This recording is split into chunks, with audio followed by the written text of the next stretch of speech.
A mi segítségünk, evangelizációs alkalmunk, megszentelés és megáldása jöjjön az Úrtól, aki Atya, Fiú, Szentlélek, teljes szent háromság, egy, örök és igaz Isten. Amen. Csendesedjünk el, imádkozzunk. Mindenható Istenünk, jó volt neked énekelni, téged dicsőíteni. Jó az, Urunk, hogy olyan korban élhetünk, amikor szabadon össze lehet gyűlni, téged dicsérni, nem kell félni, bátran és hangosan szólhat az ének. Köszönjük, hogy olyannak alkottál meg bennünket, Urunk, hogy van hangunk, tudunk egymással kommunikálni, tudunk hozzád imádkozni, és tudunk téged dicsőíteni. Hálás a szívünk minden áldásodért, minden ajándékodért. És köszönjük azt is, Urunk, hogy te is olyan Urunk vagy, olyan Istenünk vagy, aki nem hallgatsz, hanem szólsz. Szólni akarsz ma is hozzánk. Köszönjük, hogy van üzeneted a számunkra, és köszönjük, Urunk, hogy a világ rengeteg hazugsága és csapdája közötte az egyetlen egy igaz és az örök életre vezető utat akarod nekünk megmutatni. Urunk, kérünk, segíts nekünk rád figyelni. Mert megvalljuk azt is, Urunk, hogy lehet, hogy még egyedül erre sem vagyunk képesek. Lehet, hogy elterelődik a gondolatunk, lehet, hogy bezáródik a szívünk az ige előtt, de azért könyörgünk, Urunk, hogy tégy minket készé, alkalmassá arra, hogy megértsük azt az üzenetet, amit nekünk készítettél el. Azt is hisszük, Urunk, hogy ahányan itt vagyunk, annyiféle üzenetet tudsz nekünk adni. Mert te ismered az élethelyzetünket, ismered a szükségeinket, és te tudod élővé tenni az igét. Így könyörgünk, Szentlélek Isten, hogy tedd személyessé az üzenetet. Mindannyian hadd kapjuk meg azt az üzenetet tőled, amit te át akarsz adni nekünk. Könyörülj az ige hirdetőjén is, Urunk, hogy az ige tisztán, érthetően a te akaratod szerint hirdettessék. Legyen minden a te akaratod szerint, Urunk. Amen. Szeretett testvérek, kedves gyülekezet, Istenünk igéjét Máté evangéliumából fogom olvasni ezen a mai alkalmon. Máté evangéliumának a 25. részéből az első 13 verset, és ülve hallgassuk Istenünk igéjét.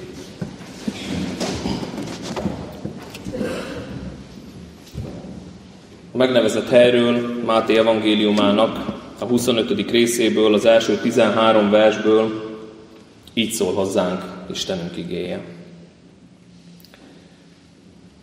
Akkor hasonló lesz a mennyek országa ahhoz a 10 szűzhöz, akik vették a lámpásukat, és kimentek a vőlegény fogadására. 5 közülük balga volt, 5 pedig okos. A balgák ugyanis, amikor magukhoz vették a lámpásukat, nem vittek magukkal olajat.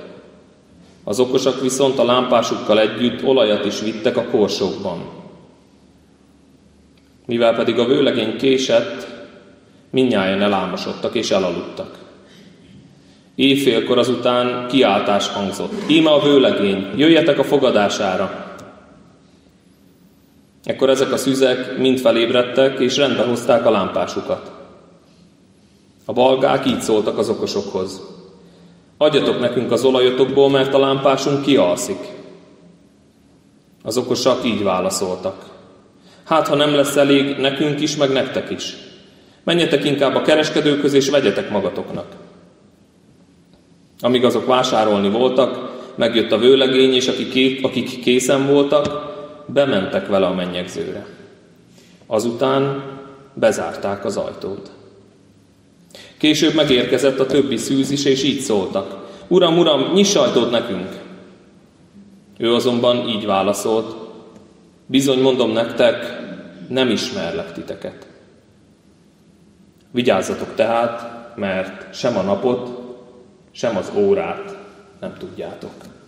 Amen.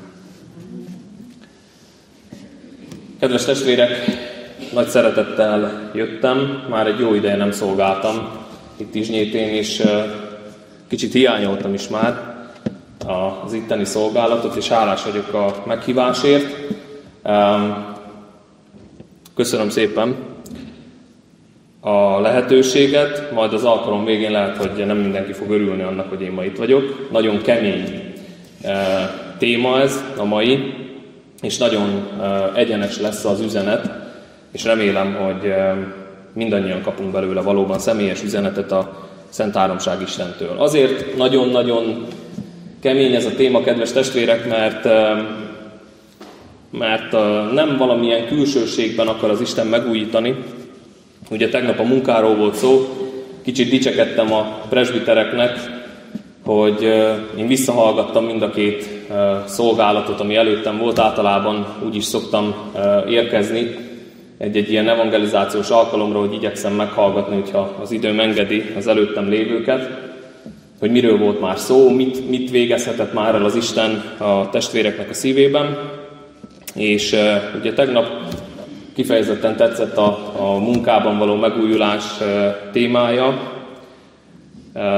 Ma viszont nem ilyen külsőséges dolgokról lesz szó, és nem valamilyen gyakorlatban akar az Isten megújítani bennünket, hanem a legbelső dolgainkat fogja megvizsgálni. Tehát az vele való kapcsolatunk, a hitéletünk hogyan újulhat meg, van-e abban szükség megújításra, mi az, ami esetleg megújulásra szorul. Szeretnék abból a kérdésből kiindulni, ami tegnap előtt volt, amit Cseresznye Albert testvérem már felvetett, hogy szükséges-e a megújulás. Engem is foglalkoztat ez a kérdés, vajon szükséges-e, vajon látjuk-e, hogy szükséges megújulni a hitéletünkben, mert amíg az ember nem akar magától megújulni, addig hiába próbálkoznak mások megújítani minket. Jó lenne, ha onnan indulnánk ki mindannyian, hogy őszintén feltesszük ezt a kérdést. Nekem szükséges-e? Nekem szükséges-e megújulnom a hitéletemben? Hogy egy kicsit segítsek ebben, elgondolkodtam rajta, hogy mikor kell valamit megújítani. A magyar nyelvünk az nagyon szép, és olyan érthetően megfogalmazza, úgy szoktuk mondani, hogy megújításra szorul valami. Ugye? Tehát van egy kényszerhelyzet, az ember általában akkor szokott valamihez hozzányúlni, és akkor kezd el valamit megszerelni, megújítani, hogyha arra már rászorul. Csak hogy igazoljam, hogy tényleg meghallgattam az igehirdetést, ugye Cseresznye Albert tiszteletes avakolatról beszélt, hogy omlott az magától, nem kellett azt verni lefelé. Tehát hozzá kell már nyúlni, mert már látjuk, hogy ki van puposodva, le fog hullani így is, úgy is. Szorult helyzet van. Meg kell csinálni.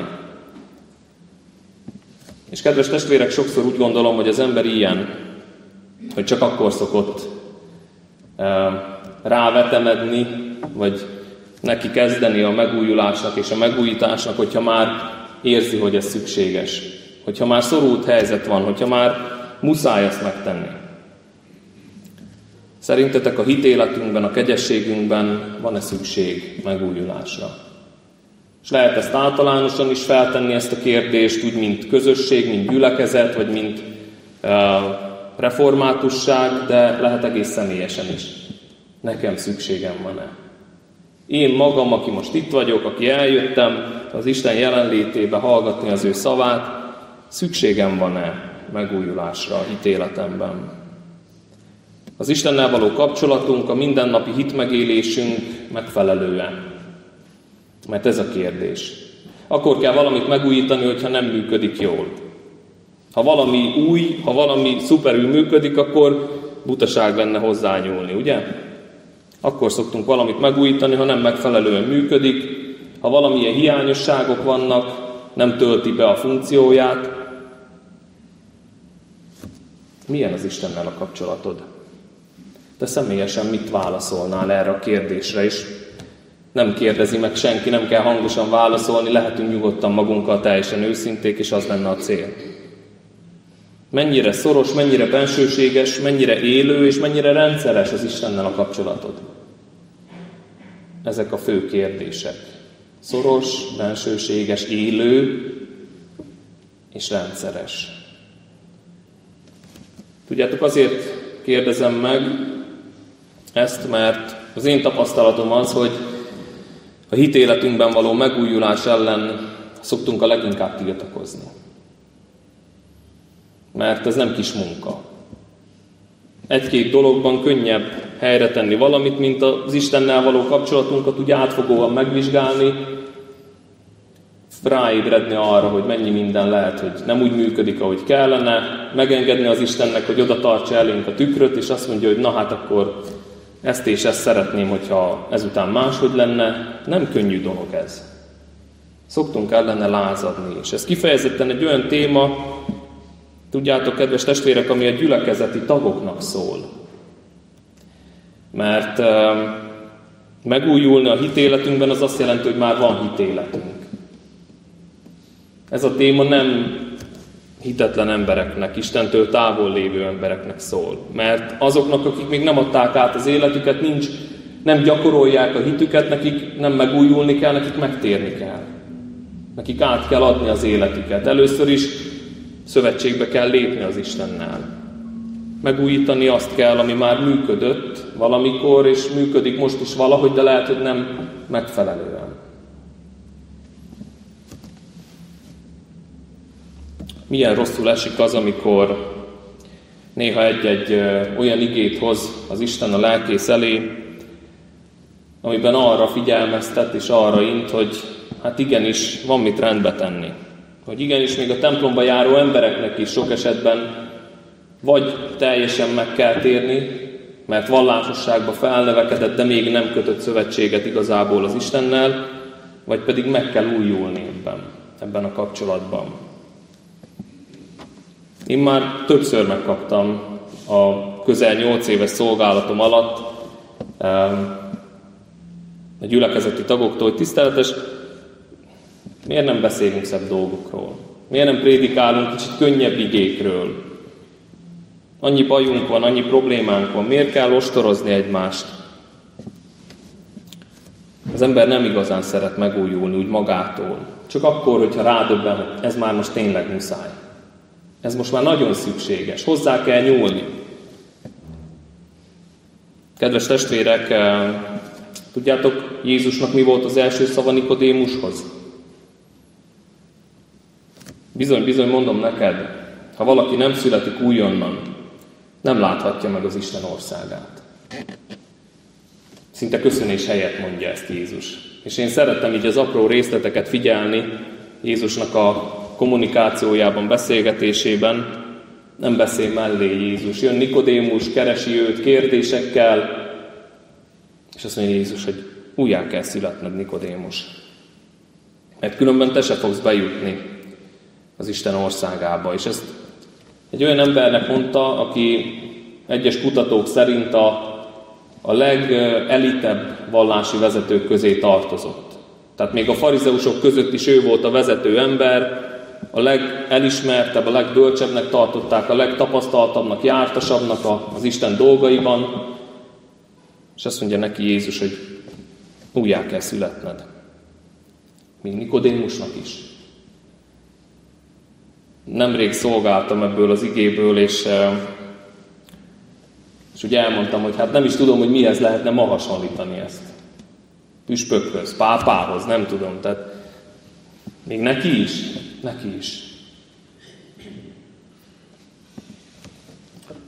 Bizony, mondom neked, ha valaki nem születik újonnan, nem láthatja meg az Isten országát. Tudjátok, kedves testvérek, Nikodémus sokkal szigorúbb rendszerint élte a hitét, a hit gyakorlatát, mint mi, mint én. Naponta az akkori rendszerint 5-ször imádkozott, sokkal gyakrabban böjtölt, mint én, és most hadd beszéljek csak magamról, hogy senkit meg ne bántsak. Biztos vagyok benne, hogy ez az ember az Istennel sokkal jobban igyekezett szoros kapcsolatot ápolni, mint mi ma. Ma a gyülekezetekben sokkal több minden meg van engedve, mint akkor, főleg egy zsidó vezetőnek. És ennek az embernek is azt mondja Jézus, hogy újjá kell születni, meg kell újulni. Van, ami félre van értve, van, ami félrecsúszott. Igyekszel, Nikodémus, sok mindent csinálsz, de vakvágányon futsz. És én eljöttem, hogy megmutassam a valódit, az igazit. Jézus vele is őszinte, úgy, ahogy velünk is őszinte, kedves testvérek. Nem a vallásos gyakorlatainkat nézi az Isten, nem a külsőséget, nem azt, hogy hány alkalman vagyunk ott, nem ez érdekli elsősorban, hanem a szívünkben lévő dolgok érdeklik. Az enyémben is, és a tietekben is. És hadd kérdezzem meg az ige ma este mindannyiunktól, hogy most, ahogy itt vagy, csordultig van-e a szíved örömmel, hálával, szeretettel és békességgel? Én amikor idefelé jöttem, Ildikóval, a presbiteremmel, aki majd bizonyságot fog tenni, végig panaszkodtam neki az utat, a különböző dolgokról, amik nyomják a szívemet jelenleg. Tehát kellő önkritikával mondom ezt, és hozzám is szól természetesen az ige. De őszinte a kérdés, kedves testvérek, tele vagy-e örömmel, hálával, szeretettel és békességgel? Ez van-e ma benned? Vagy talán épp az egykedvűség, a lehangoltság, a kimerültség és a pessimizmus jellemez? Azért kérdezem ezt, mert a Galata levél 5. részében azt mondja az ige, hogy a lélek gyümölcse szeretet, öröm, békesség, türelem, szívesség, jóság, hűség, szelídség, önmegtartóztatás. Azt mondja az ige, hogy a Szentlélek ezeket akarja az emberben teremni, mint gyümölcsöt. Ha ott van bennem a lélek, és engedem, hogy ő irányítson és kibontakozzon, akkor ezek természetes dolgok lesznek. Úgy, ahogy természetes, hogy egy egészséges fán megterem az a gyümölcs, és ráadásul még, hogyha tényleg egészséges, akkor a szemet gyönyörködtető, látszik, hogy úgy kívánatos, vágyik rá az ember. A lélek gyümölcse. És hogyha csak az első 3-nál maradunk, szeretet, öröm, békesség. Én hiszem és vallom, kedves testvérek, azt, hogy a hívő embereknek ez az elhívása. Ez az útja. Vannak feljegyzések Krisztus utáni 60-as, 70-es évekből, amikor nagyon csúnya keresztény üldözés volt, és válogatott módon kínozták és végezték ki a keresztényeket. Oroszlánok elé vezették őket, és rájuk engedték, meg élve elégették őket, és feljegyzi az egyház történelem, hogy nagyon sokszor ezek az emberek Isten dicsőítő énekeket énekelve mentek a halálba. Örömmel, énekelve, biztos, hogy nem örültek annak, ami vár rájuk, de olyan erős volt a hitük, és a Szentlélek teremte a gyümölcsöt, és tudtak énekelni úgy is, hogy tudták, hogy lehet, hogy percek vannak hátra. Kemény dolgok ezek, ugye? A Szentlélek tényleg meg akarja teremni ezeket a gyümölcsöket. Minden hívő ember életében, a tiédben is, és az enyémben is meg akarja.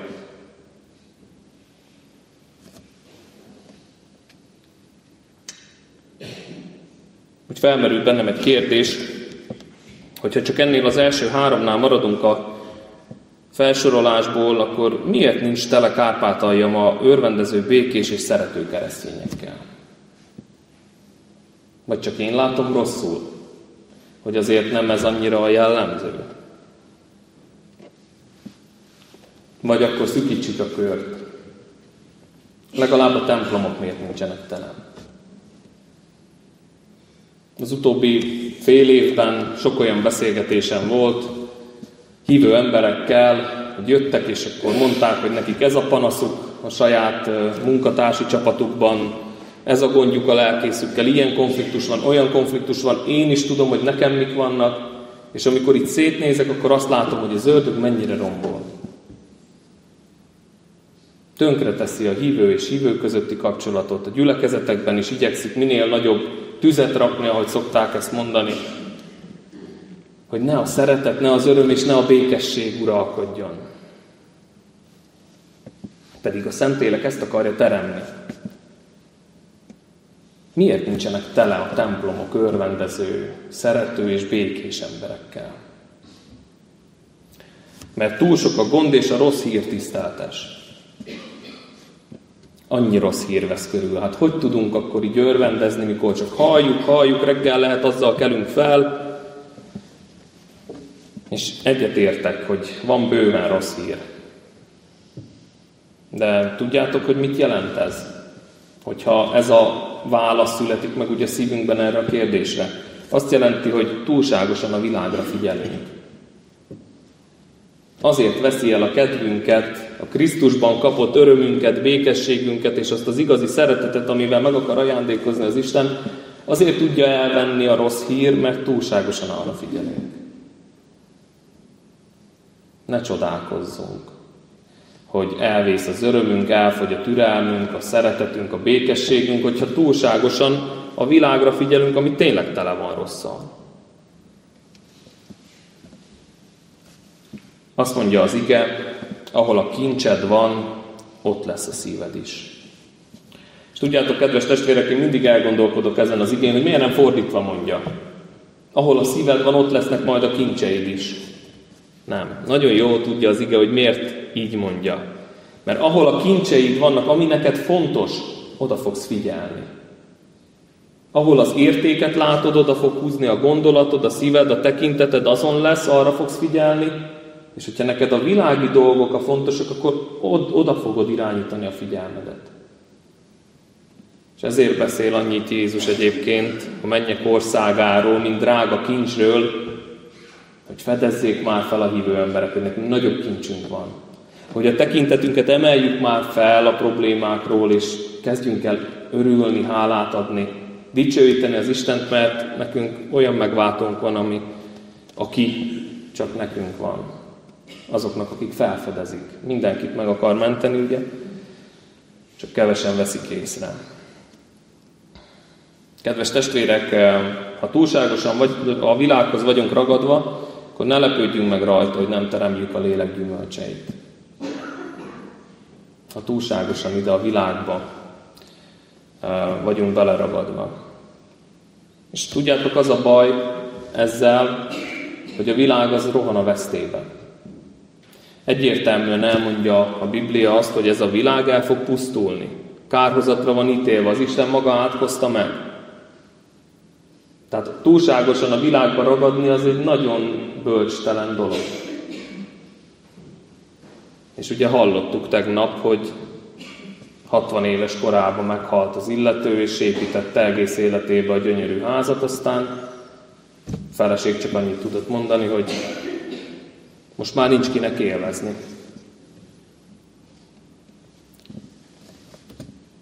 A világ rohan a vesztébe. A világ olyan, mint egy hatalmas hajó, kedves testvérek, ami tart a szakadék felé. És hadd kérdezzem meg, hogy szeretnél egy ilyen hajón utazni? Amíg tudod, hogy tart a szakadék felé. Egyre közelebb és közelebb. Ugye, hogy az ember nem nagyon ülne fel rá, ha tudom, hogy hova megy. Mégis mennyire szeretjük mi ezt a hajót. És ragaszkodunk hozzá. De hát itt élünk, tiszteletes. Hát hogy máshogy itt élünk, és így van. Jézus is azt mondja a főpapi imájában, hogy nem azt kérem, hogy vedd ki őket a világból, de hogy folytatja, őrizd meg őket a gonosztól. Őrizd meg. És azt mondja a János 15-ben Jézus, hogy ti nem a világból valók vagytok, hanem én választottalak ki titeket a világból. Azért gyűlöl titeket a világ. Nagyon örültem a kezdő igének, a mai ige szakasznak. Azért gyűlöl titeket a világ, mert én titeket kiválasztottalak a világból. Itt éltek még, feladatotok van, küldetésetek van, de igazából ti már az enyémek vagytok. Ti már szabadon felemelhetitek a tekinteteteket, és nézhettek az örök élet felé, amikről azért sok mindent elárul az Isten, hogy milyen csodálatos lesz. Ha pontosan nem is tudjuk, de most volt tegnap előtt az ige, hogy azt mondja, hogy most Isten gyermekei vagyunk, de nem tudjuk, hogy mivé leszünk. De milyen jó lesz majd, mert az Isten színről színre fogjuk látni. Azt az Istent, akit itt a Földön senki nem látott színről színre, valakinek megengedte, hogy hátulról megtekintse, ott meg majd színről színre fogom látni. A hívő ember felemelheti a tekintetét. A sok rosszból, a sok rossz hírből, aggasztó dologból, és tekinthet oda, amit az Isten nekünk ad. Kedves testvérek, Jakab levelében azt mondja az ige, ha tehát valaki a világgal barátságot köt, ellenségévé válik az Istennek. A kezdő ige arról szólt, hogy gyűlöl titeket a világ. Ha igazán megéled a hited, valószínűleg gyűlölni fog a világ, mert egy olyan tükröt fogsz neki mutatni, ami neki nem tetszik, amiben meglátja a saját bűnét. De Jakab meg azt mondja, ha túlságosan a világhoz ragaszkodsz, akkor meg az Istennek válsz ellenségévé. Ez egy nagyon-nagyon kemény ige. és nagyon megvizsgálja az életünket. Mennyire vagyok én a világban? Mennyire kötődök a világhoz? Hol van az az egészséges határ, amit nem jó átlépni, mert akkor már fenyeget, hogy ellenségévé válok az Istennek. Senki nem akarja ezt. Csak nem mi döntjük el, hanem az Isten húzza meg ezt a határvonalat. És a mi dolgunk az, hogy bízzunk benne, és maradjunk a vonalon belül. Tartsunk távolságot a világtól, amennyit kell. A hívőknek nagyon kell figyelni arra, hogy mennyire engedik bele magukat a világba. És én azt látom, hogy az a nagy probléma, hogy hát jól túlléptük sokszor ezt a vonalat már.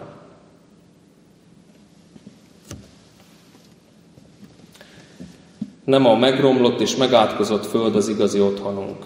Ez el fog pusztulni. Nekünk mennyei hazánk van, ahol Jézus készíti a helyet a számunkra. Nagyon fontos ebben megerősödni, kedves testvérek. Nagyon fontos a hívő embernek, ha kell naponta többször is elmondani, hogy az én igazi hazám nem itt van. És akkor nem fognak úgy kétségbe ejteni a rossz hírek, a betegségek, a nyomorúságok, mert tudom, hogy hol van az igazi hazám, és hova megyek. De oda be kell jutni. És tudjátok, azért hoztam a 10 szűznek a példázatát, mert Jézus erről beszél egyértelműen benne.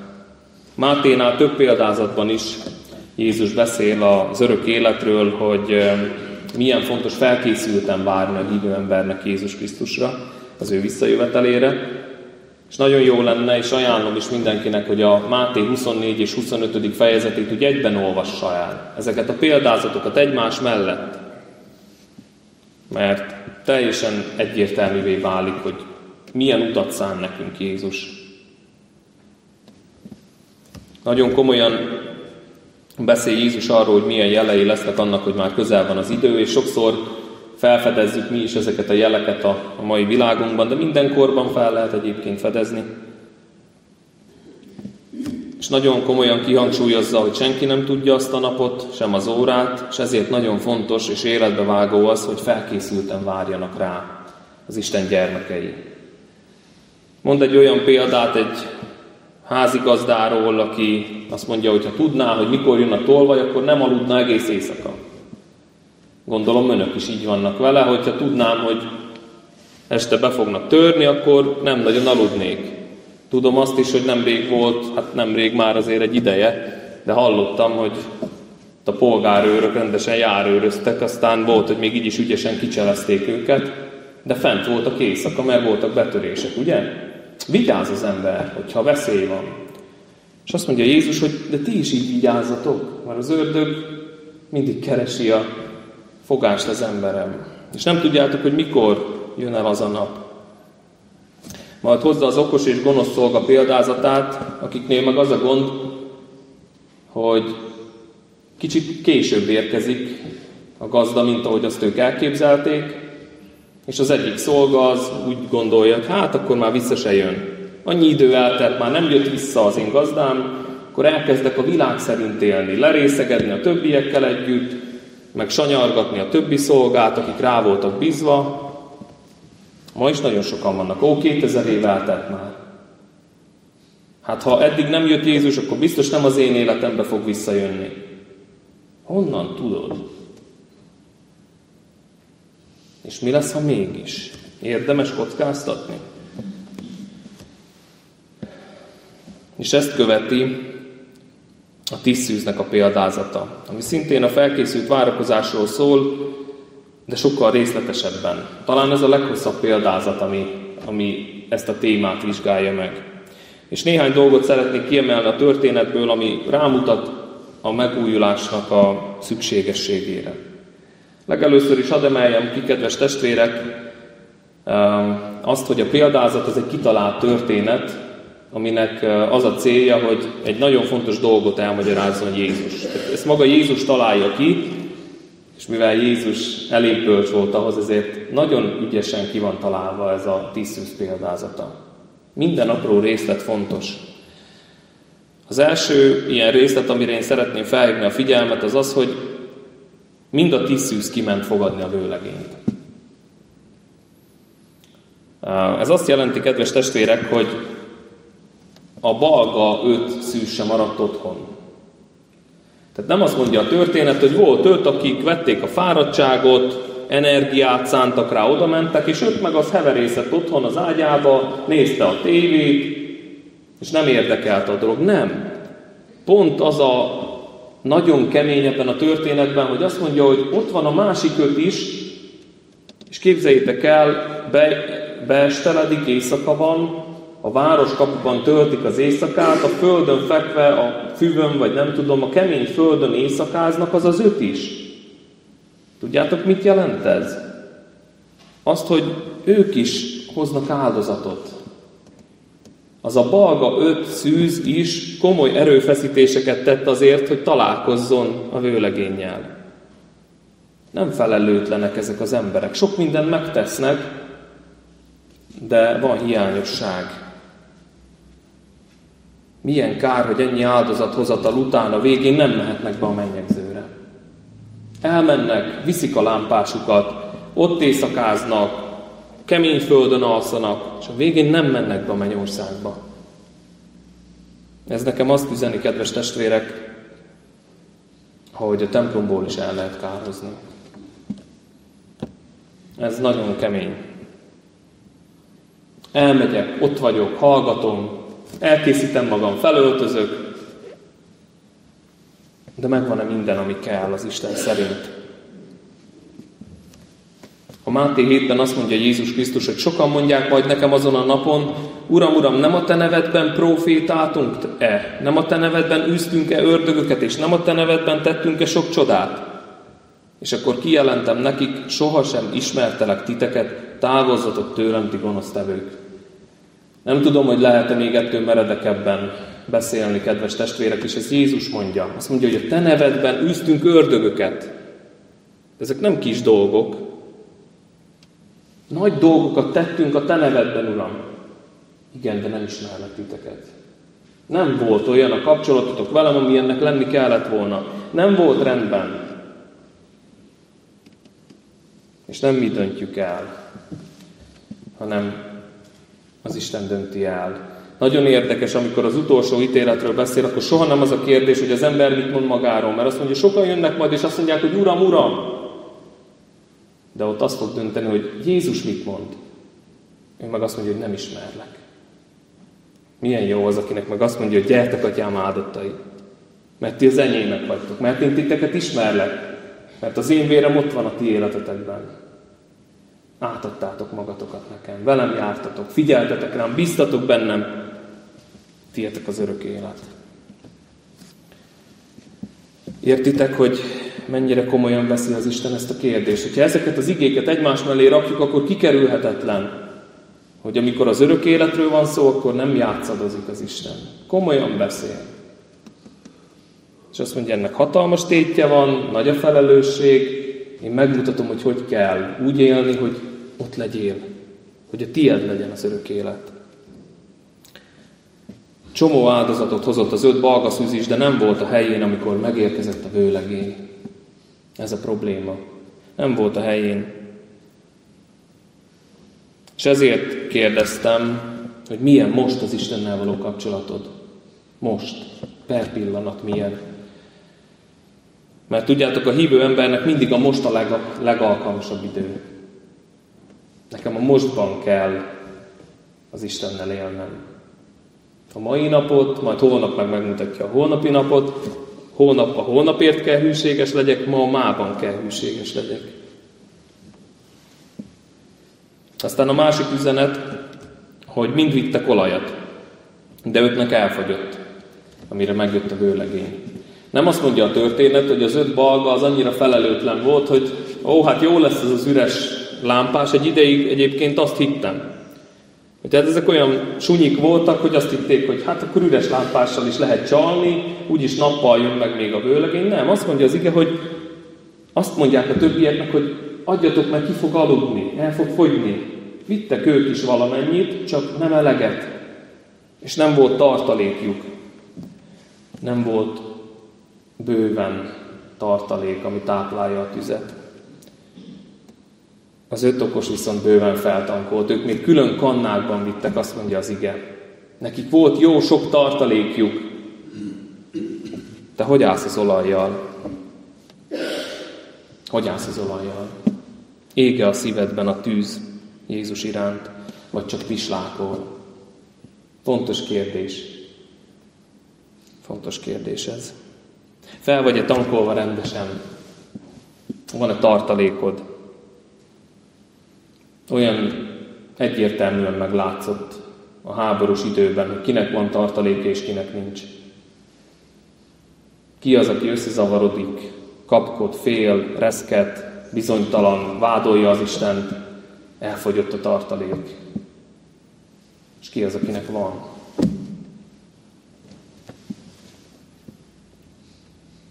Van-e tartalékod, vagy folyton arra figyelsz, hogy ez a kicsi láng ki ne aludjon? Nagyon fontos különbség a kettő között. Pár hete azon gondolkodok, sőt igazából már pár hónapja, hogyha most visszajönne Jézus, akkor vajon megdicsérne, vagy leszidna? Engem. Személyesen engem. Vajon azt fogja értékelni Jézus, amikor visszajön, hogy mennyit rohanok, kapkodok, dolgozok, mit értem el, mennyire kizsigereltem magam, milyen hatalmas áldozatokat hoztam, mennyit rohantam, milyen keveset pihentem, vagy pont ezek miatt fog megítélni. És azt fogja mondani, hogy amúgy én nem ezt vártam. Sose kértem ezt tőled. Lelkészként vajon azt fogja-e számon kérni rajtam az Isten, hogy mennyit hajtottam a gyülekezetért, milyen alkalmakat szerveztem, mennyire fáradtam bele a szolgálatomba, vagy pedig azt fogja kérdezni és vizsgálni, hogy vajon örvendező és hálás szívvel szolgáltam-e őt. Őszintén, az ige tisztaságában, ahhoz hűen. Jézus többször figyelmeztet, vigyázzatok, legyetek készen. Akkor jövök vissza, amikor nem gondoljátok. És a boldog szolga az, akit az Uram munkában talál, amikor visszajön. Mert meg fogja dicsérni. És hogyha megújulásról beszélünk, kedves testvérek, fel kell tenni a kérdést, hogy komolyan vesszük ezeket a figyelmeztető szavakat. Amikor Jézus visszajön, akkor engem neki örvendező, hálás szívvel, bizonyságtevő élettel fog találni, vagy pedig kimerülten, túlhajszoltan, feszülten, kedvetlenül, lehet, hogy reménytelenül. Jó lenne, hogyha az első lenne.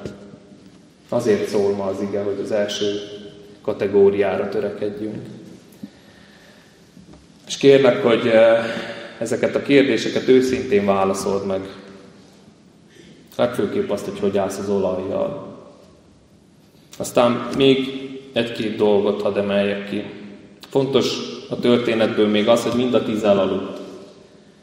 Mind a 10 szűz elalszik. Az okosok is elaludtak. Vagyis senki sem méltó önmagától. Ahogy mondtam, Jézus nagyon jól kitalálja ezt a történetet. Mind a 10 elalszik. Mindenkit fel kell ébreszteni. Nincs olyan, hogy önmagától ők odaálltak, és azt mondták, hogy mi tökéletesek vagyunk. Nem. Elalszik az is. Néha a hívő embert is fel kell ébreszteni. Néha kell, hogy kiáltson valaki. És fontos az ébresztő hang is. Vajon ki kiált? Nem árulja el a történet. Megkérdeztem az egyik hétközi istentiszteleten a gyülekezetemben, szerintetek ki kiáltott? Mert csak annyit mond az ige, hogy kiáltás hangzott. Jön a vőlegény, ébredjetek! És valószínűleg, így az én elképzelésem meg az akkori kor ismerete alapján, mivel ott a város kapuban várták a vőlegényt, ott kellett várni, a kapuőr, aki ott van fent a falon, és jó messzire belátja a területet, és ő már messziről látja, hogy közeledik a vőlegény már. Nem sok idő van. És akkor felszólítja, kiált, ébredjetek, hozzátok rendbe magatokat, legyetek méltóak a fogadásra.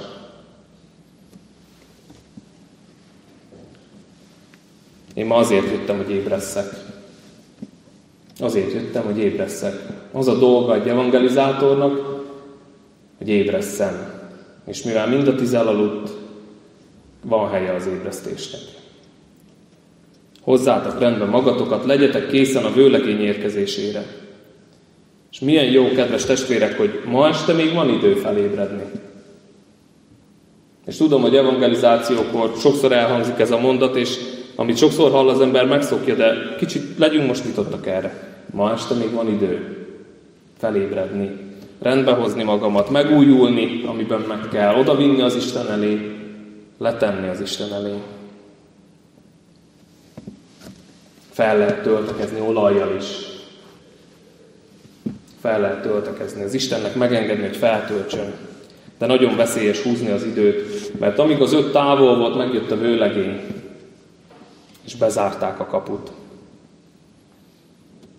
Ha a hitéletben való megújulásról gondolkodok, én azt látom, kedves testvérek, hogy az ördög legnagyobb csapdája és fegyvere az, hogy hogy soha nincs időnk.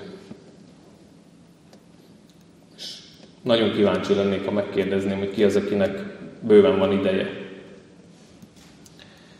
Mert általában mindenki azt érzi, hogy sosincs időm, nincs annyi, amennyi kellene. Ki az, aki azt tudja vajon mondani, hogy elég időt szán az Istenre? Jó, ha van ilyen. Ki érzi úgy, hogy az Isten kap annyit az idejéből, amennyi szükséges? Hogy lesz elég olaj a korsónkban? Úgy, hogyha sokat vagyunk az Isten jelenlétében, mert akkor töltődünk fel. Sokat vagyunk az ő jelenlétében imádkozva, a Bibliát olvasva, énekelve. Azt mondja az ige többször is, hogy mondjatok egymásnak zsoltárokat, énekeket. Dicsérjétek az Istent. Feltölt titeket, lesz olajotok. De hát hogy lehet elég időt szánni az Istenre, amikor annyi a feladat ebben a nehéz időben, és olyan sok a munka?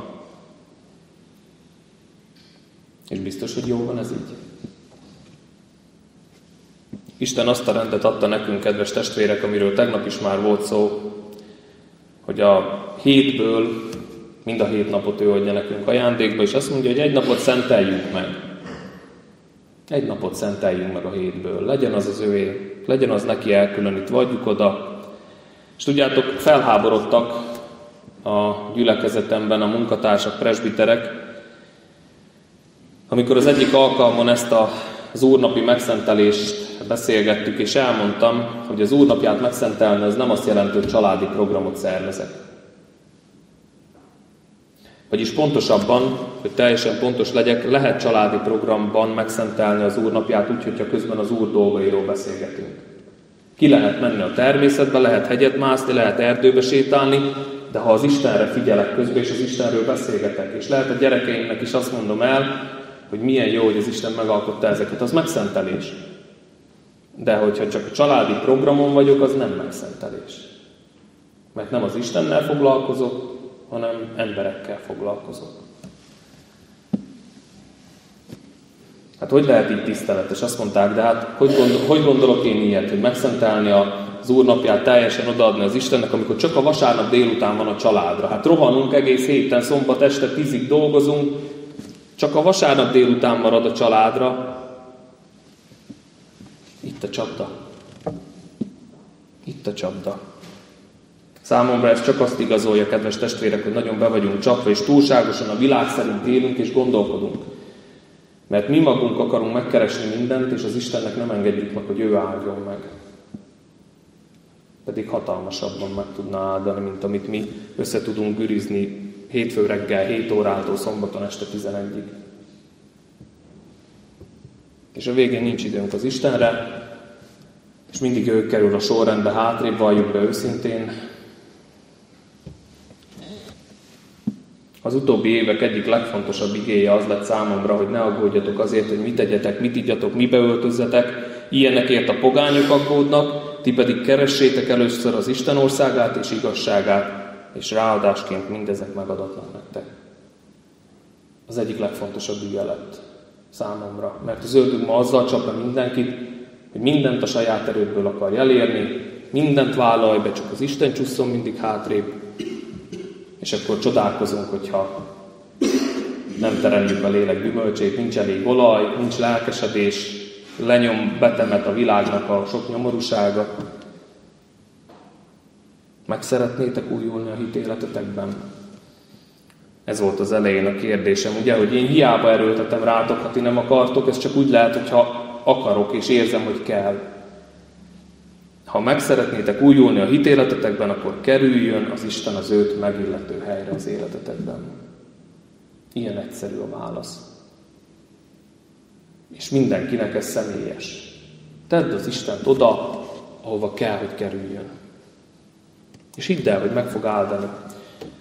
Megadja azt, amire szükséged van. Sőt, én hiszem azt, hogy az Isten sokkal gazdagabban megadja, mint ahogy mi azt a saját erőnkből meg tudjuk oldani. Élhet az Isten értékrendje szerint az életedet. És zárásként egy igét szeretnék biztatásként felolvasni. Kérlek azért titeket, testvéreim, az Isten irgalmasságára, hogy okos Isten tiszteletként szánjátok oda magatokat, élő, szent, Istennek tetsző áldozatul, és ne igazodjatok a világhoz, hanem változzatok meg értelmetek megújulásával, hogy megítélhessétek, mi az Isten akarata, mi az, ami jó, ami neki tetsző és tökéletes. Én kívánom azt, hogy újuljunk meg együtt, nekem is kell megújulnom, sok mindenben, a hitéletemben is, dolgozok is rajta, és tapasztaljuk meg együtt az Isten áldását ebben, kedves testvérek. Amen. Hoztam egy éneket, és az énekes lapok azok ott vannak a pad szélén, ez a kis lap, nem a nagy. Kérném, hogy ha lehet, akkor mindenki egy ilyen kis lapot vegyen maga elé. Nem elénekelni fogjuk az éneket, hanem le lesz játszva.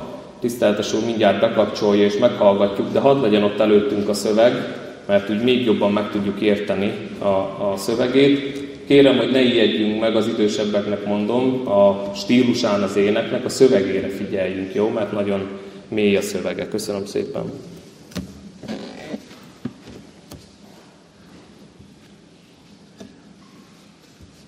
Max a hangerő majd. Nem az utolsó. Hangos lesz.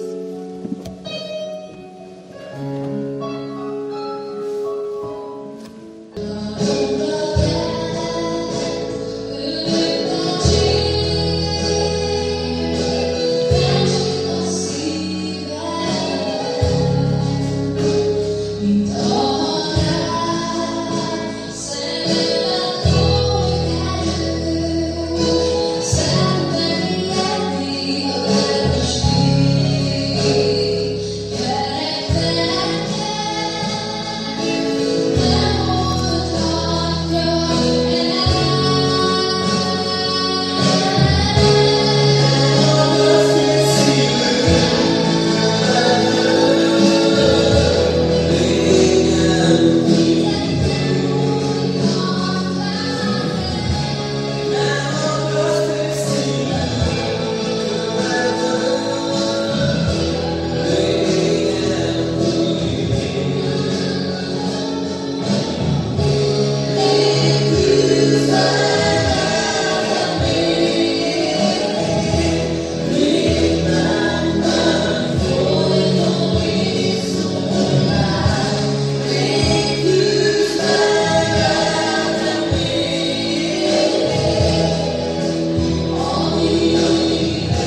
Köszönöm szépen, az ének szövegét haza lehet vinni, majd még olvasgassuk. Szerintem nagyon fontos és az igéhirdetést alátámasztó gondolatok vannak benne, vagy az igéhirdetés alátámasztja az ének gondolatait.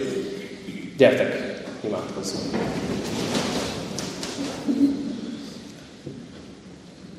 Urunk Istenünk, köszönjük neked azt, hogy te gazdagon meg akarsz minket ajándékozni. És köszönjük, Urunk, hogy te adod az olajat. Nem nekünk kell azt összegyűjtögetni, összekuporgatni, hanem te akarod adni. Élő víznek folyamai ömlenek, és azt szeretnéd, Urunk, hogy mi bővölködjünk. Bővölködjünk a békességben, a szeretetben, az örömben, a türelemben. El akarsz halmozni a te áldásaiddal és ajándékaiddal, Urunk. Mert te gazdag Úr vagy, és ebből a gazdagságból a tiédnek adni akarsz, mint atya a gyermekeinek. Urunk, sokszor azt látjuk, hogy mi pedig szűkölködünk. Lehet, hogy sok mindenünk van, lehet, hogy mulandó földi dolgokból sikerült sok mindent összegyűjteni, de lehet, hogy nagyon komolyan szűkölködünk békességben, örömben, szeretetben, türelemben. A veled való kapcsolatunkban is lehet, hogy komoly hiányosságokat tapasztalunk, Urunk, és köszönjük, hogy ma ebben akarsz megújítani bennünket.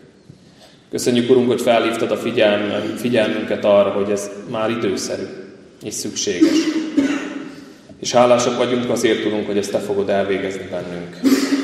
Nem a mi tehetségünk, nem a mi bölcselkedésünk, hanem a te erőd, a te szent lelked tud megújítani.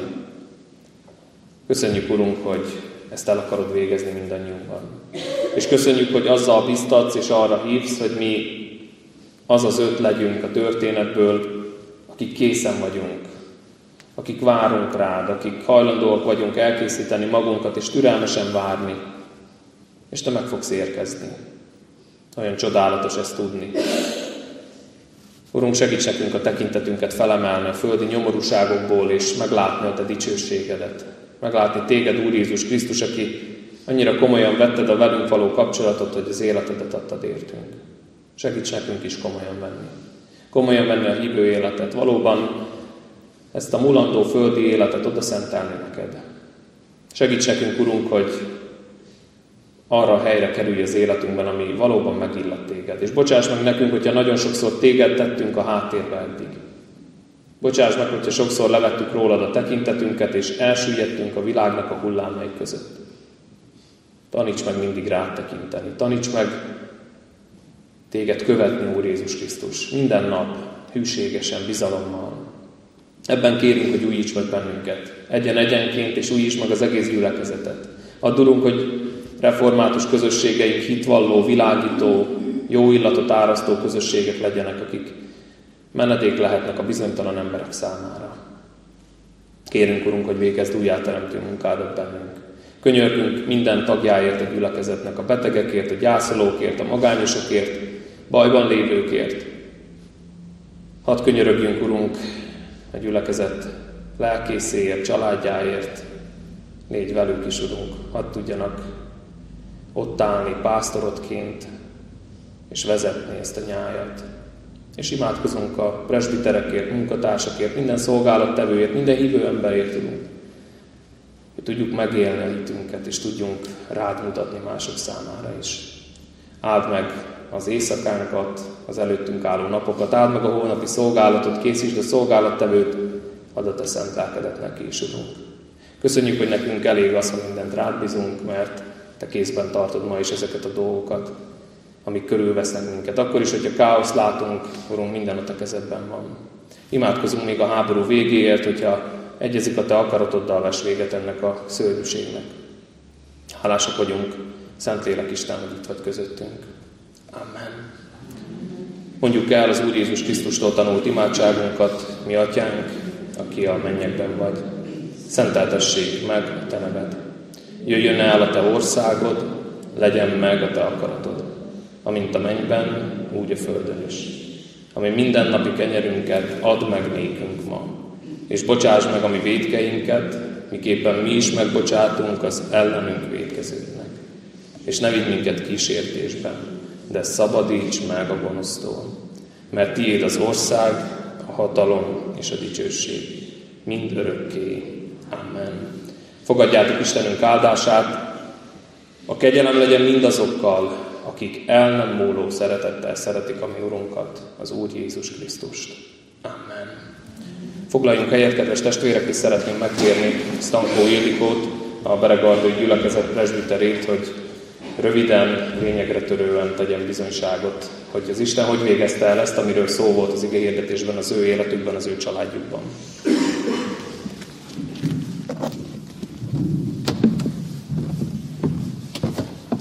Békesség,